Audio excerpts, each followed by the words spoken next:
Michael here, looking at Psalms 11, specifically verse 6 and 7 for the exposition. Let's go ahead and read the whole psalm before getting there. Psalms 11, subtitled, The Lord is in His Holy Temple. Verse 1. In the Lord I take refuge. How can you say to my soul, flee like a bird to the mountain? For behold, the wicked bend the bow. They have fitted their arrow to the string, to shoot in the dark at the upright in heart. If the foundations are destroyed, what can the righteous do? The Lord is in His holy temple. The Lord's throne is in heaven.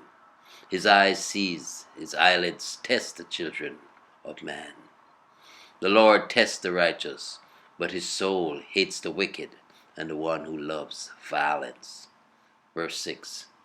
Let Him rain coals on the wicked.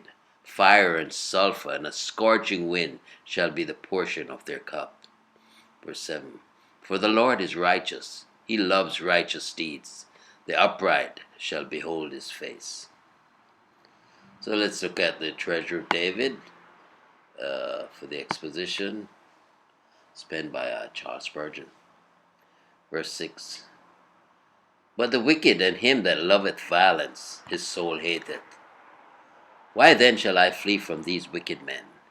If God hateth them, I will not fear them.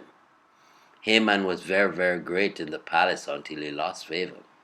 But when the king abhorred him, how bold were the meanest attendants to suggest the gallows for the man at whom they had often trembled. Look at the black mark upon the faces of our persecutors, and we shall not run away from them.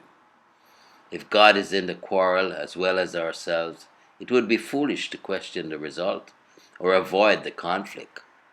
Sodom and Gomorrah perished by a fiery hail and by a brimstone shower from heaven.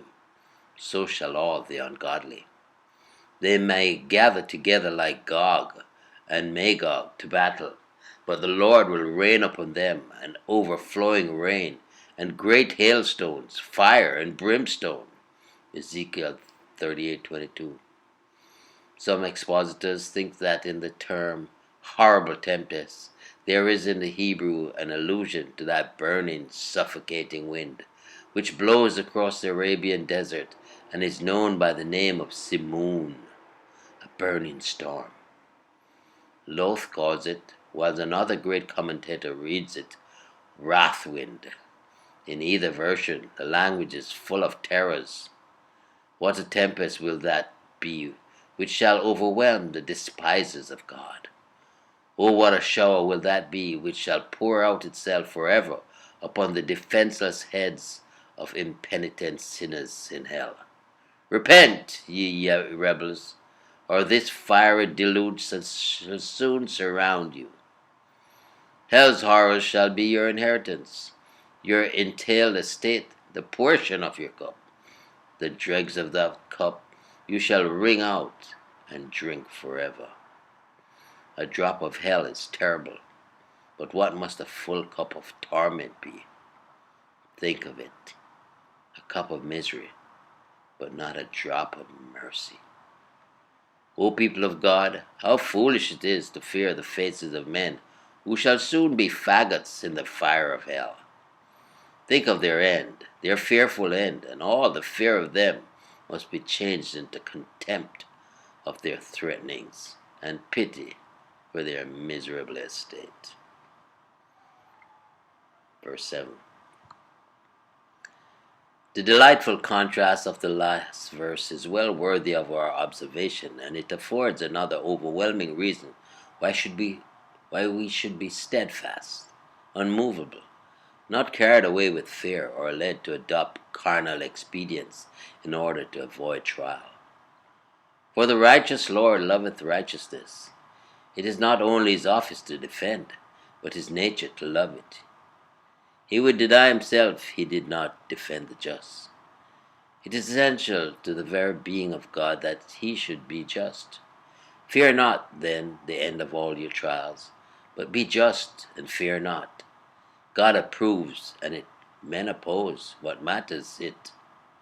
His countenance doth behold the upright. We need never be out of countenance, for God's countenance is us. He observes, he approves, he delights in the upright. He sees his own image in them, an image of his own fashioning, and therefore with complacency regards them. Shall we dare to put forth our hand unto iniquity in order to escape affliction?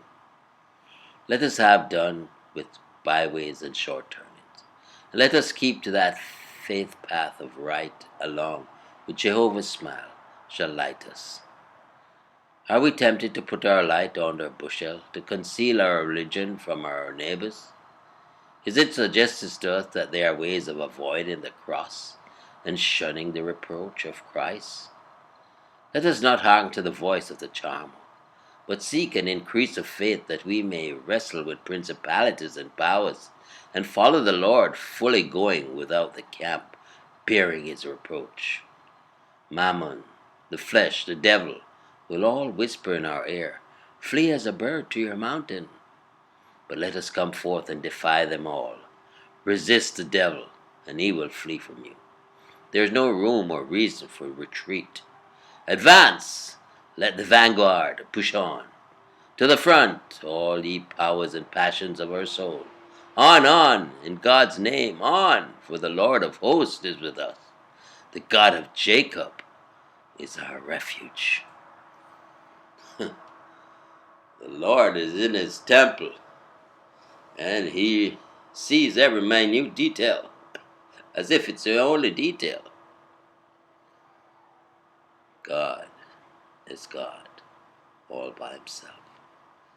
Trust you enjoy that hearty meditation on the whole of Psalms 11, and the exposition was just so pinpoint. Well, Michael here declaring yet again, Jesus is Lord. Until next time, be blessed.